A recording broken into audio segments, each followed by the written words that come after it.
আজকে যেভাবে হোক শামিমকে খুঁজে বার করতেই হবে। তো গাইস এই দেখো চুমকি প্রায় আমার কাছাকাছি চলে এসেছে, হয়তো ও আমাকে এবারে দেখে ফেলতে পারে। হ্যালো বন্ধুরা, তো আমি শামিম আর আমি আপনাদের জন্য নিয়ে চলে এসেছি একটা ধামাকা নিউ ফানি চ্যালেঞ্জ। তো চ্যালেঞ্জটা হচ্ছে যে আজকে আমি এই ঘরের ভিতরে পুরো লুকিয়ে থাকবো, আর চুমকি যদি 1 ঘন্টার ভিতরে যদি আমাকে খুঁজে বার করতে পারে তাহলে আমি ওকে নিউ মডেল আইফোনটা পুরো দিয়ে দেবো।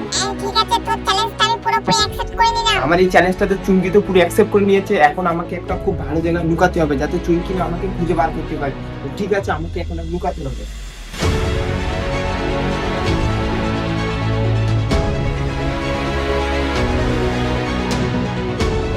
আর এখানে তো দেখি তেমন একটা লুকানোর জায়গা নেই, তাই আমি ভাবছি এখানে না লুকিয়ে ঘরের ভিতরে একটা ভালো জায়গা লুকানো খুঁজতে হবে। তাই আমি ঘরের ভিতরে চলে আসলাম একটা প্রফেশনাল লুকানোর জায়গা খুঁজতে। আর টাইমটা স্টার্ট হতেই চুমকি দেখি ঘর থেকে বার হয়ে যাচ্ছে। যেভাবে হোক আজকে আমাকে চুমকিকে হারাতেই হবে। আর এই তক্তপোষের তলায় তো তেমন একটা লুকানোর জায়গা নেই। তো গাইস, ঘরের ভিতরে এখন তেমন একটা জায়গা নেই, আমাকে এখন একটা ইউনিক জায়গায় লুকাতে হবে যাতে চুমকি আমাকে না টের পায়। তো চলে আসো। তারপরে আমি প্রফেশনাল লুকানোর জায়গাটা খোঁজার জন্য আমি আমাদের কিচেন রুমে চলে আসি। আর এখানে আমাকে একটা ভালো জায়গা খুঁজতে হবে যাতে চুমকি আমাকে টোটালি খুঁজতে না পারে। তারপরে আমি আমাদের কিচেন রুমের এই সিঁড়ির তলায় এই জায়গাটা আমি বেছে নিলাম। আমি মনে করি এই জায়গাটা আমার জন্য লুকানো সবচাইতে বেস্ট হবে। তারপরে আমি এই ছোট্ট জায়গার ভিতরে কষ্ট করে লুকিয়ে পড়লাম, আর আমি চুমকিকে এখন আমারে খুঁজতে বললাম। তারপরে চুমকি আইফোনটা জেতার জন্য ওদিকে ঘরের ভেতর ঢুকে পড়েছে। কিন্তু মালটা যে কোথায় লুকাতে পারে আগে প্রথমে ওই দুটো ঘরের ভিতরে ভালো করে দেখতে হবে। তারপরে চুমকি তো আমার খোঁজার জন্য দেখে ঘরের ভেতরে ঢুকে পড়লো। তো গাইস এই দেখো চুমকি আমাকে এখন তক্তপোষের তলায় ভালো করে খুঁজছে, কিন্তু এই মালটা তো জানেই না যে আমি কোথায় লুকিয়ে আছি। আর কিছুক্ষণ ও আমাকে খোঁজার পরে ও তো দেখে আমাদের এই কিচেন রুমের ভেতরে চলে এসেছে। তো গাইস আমার এখন খুব ভয় পাচ্ছি, আর আমি এখন ওর ঠিক ওর পাশেই বসে আছি। আর এই মালটা তো দেখি ও সোজা সামনের দিকে চলে গেছে। আর এই চুমকি তো আমাকে খুঁজে পাচ্ছে না, তাই ও দেখি রেগে যাচ্ছে। তো গাইস এই দেখো ঘড়িতে প্রায় এখন 1 ঘন্টা পার হয়ে গেছে, আর এখন আমি এখান থেকে পুরোপুরি বার হয়ে যাচ্ছি। আর জায়গাটা এতটাই ছোট ছিল যে এর ভেতরে আমার থাকাটাই পুরো অসম্ভব হয়ে উঠেছিল। শুধুমাত্র চ্যালেঞ্জটা জেতার জন্য আজকে আমাকে এইটুকু জায়গার ভেতরে আমাকে থাকতে হলো। গাইস, এখন প্রায় 11:41 হয়ে গেছে, মানে 1 ঘন্টা পুরো হয়ে গেছে, আর চুমকি তো আমাকে খুঁজেই পেলো না।